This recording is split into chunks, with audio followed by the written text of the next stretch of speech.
If you have not been watching Survivor 46 so far this season, let me sum it up for you real quick. It's been a rough one for the Yanu tribe. They came in last place in the first immunity challenge. They came in last place in the second immunity challenge. They came in last place in the third immunity challenge. And then, wait for it, they came in last place the fourth immunity challenge. And because they kept coming in last place, they never received their flint, meaning they were unable to make fire and, eat food. So suffice it to say, it's been a pretty brutal run. In fact, the tribe's only good news came in the form of another team's player getting injured and having to be medically evacuated out of the game, sparing them from eliminating one of their own. Although judging by how things were going with Banu on the beach, maybe that was actually bad luck as well. The point is they've lost. A lot. At least until this week, when Yanu finally did not come in last in an immunity competition. Huzzah! They didn't win it, mind you. Don't be silly. Let's not get crazy over here. But they did not come in last either, barely eking out a second-place finish and getting to avoid the steely gaze of one Jeffrey Probst at Tribal Council.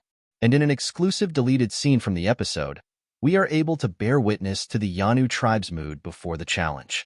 In the clip, which can be watched above, we see Yanu read out the tree mail with clues about the upcoming contest, correctly deducing that the competition will involve using a slingshot. Hey, off to a good start already. After Kinsey Petty tries to rally the troops by noting that, we got to win it. Let's send somebody else to Tribal for the first time on day 11. Q Burdett tells us that it's time to flip the script on Yanu's losing streak. We have a challenge that I refuse to lose today, says Q. Today, we're fighting for our chance at holding the tribe immunity and also flint, fire. And if there's a reward attached to today's challenge, 11 days, we can finally have fire, food. The streak stops. Later, Coach Q puts things in more stark terms, while also giving himself and his teammates props. Today is do or die for the Yanu tribe. Moving forward, this is the three that I think can do the most damage in this game. Really? Based on what, exactly? Also, there are only 3 of you left but Q is fired up. So fired up, in fact, that he starts shadow boxing with the camera, which, on the surface, would seem to be a decidedly one-sided match. But forget it, he's rolling. Whatever comes today, here's my fighter stance, baby. Q proclaims while bobbing and weaving, shoulders rocking, heads moving. Oh, what's up? Dip. You got that? Oh, give me that one. And then, as if to explain his attempts to fight either a camera or a camera operator, Q finishes by noting, that's what I'm doing today, because today is the day Yanu finally hosts that sweet baby immunity.